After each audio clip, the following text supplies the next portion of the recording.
Bueno, Edurne Garmendia zu realtzale amorratua zara. Bueno, realtzale Euskal Hintxa esango dugu. Euskal Hintxa, Euskal talde guztiak jarraitzen dituzu. Talde eta bakarlari. Zer galdetu nahi diozu Jose Mariri? Bueno, seme-alaba gaztetxoak dituzula badakit, Polonian gustora bizialdia. Zuk iruditu zait, han atzetik esan duzula baietz, zu baietz. Haiek, zuen aldamenean denbora asko zirango dute Polonian, o bereiek gustago bizidia Donostian, Bartzelonan? Bueno, nik uste dut, berak Bartzelonan jaiotia, eta orduan, esateko, berak katalanak dira, eta berak Bartzelonan gustora bizitzen. Hona atortzen dianen, dudik gabe, familiekin, eta orduan eta haundio, orduan eta gustora atortzen dira. Txikitan igual gehiago kostatzen ziten, minoan gustora. Eta han, Polonian, nik uste dut, berantzat, piskotola gauza horiek, laneko gauzak azten txuan, lehen esan dut piskot Andreekin hitzeit dut, eta familiko dezizio, ez? Orduan, gu pentsatu ginen, lehenbizikoa, han eoteko, bakarrik ni eoteko, ez nun nahi. Osa, pentsatu nun, bueno, jongo naiz, 6 hilabete bai, bino gainekon bueltu ginen, ez? Orduan, Andreekin hitzein ginen, eta pentsatzen ginen, berantzate esperientzia oso politia dela, ez? Beste kultura bat ikusi, hainen urruti, beste tankera bat dena bizitzekoa, eta neskak pizkot 16 urtetxo, problema geixo egitxo, bino guain egi esateko gustora do, semek futbola ikendo guain, nahiko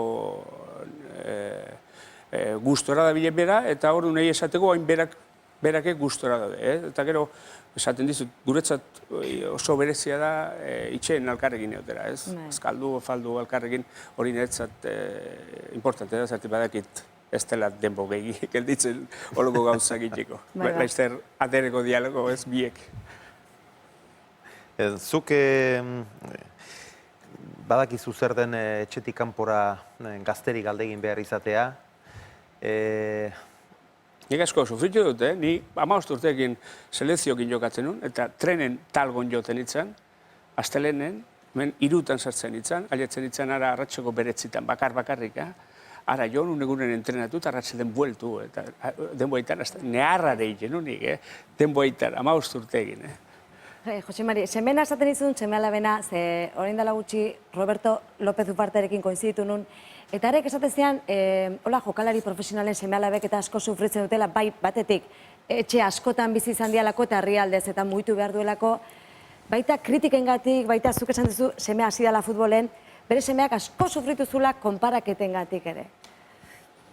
Hain desberdina baitzan bere semea, bere jokatzeko modukin.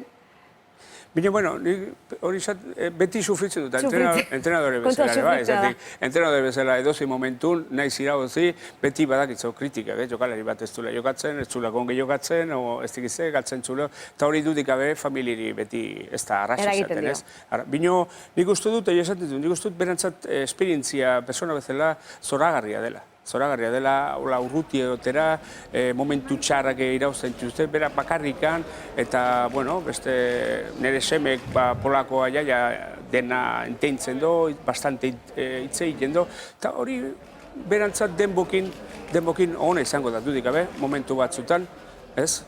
Atxak, gu handizioak eta berari beste lasaitasunekin pizkot euki bartxu, ez? Igual hemen bat zaude, semekin igual gortxio behartzo, eta han behartzo pizkot beste tankera batera, ez edukazioa. Bueno, gauzak ongi baldin badoaz, behar bada beste urte bete, edo 2 edo 3 egingo dituzuan.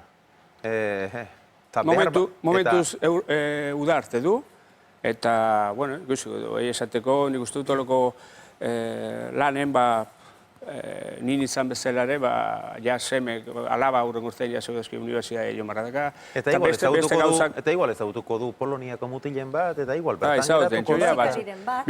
Ze alaba uste gitarrakin hasi zaizuela? Bai, abesten hasi da, han denak eskolan bakizuan, izatut denak instrumentoa, orduan ja arratxetetan joten da gitarrak ikastera, oain erosi barre dira, olentzero hori eskatu dio, eta beste gauz berrikin.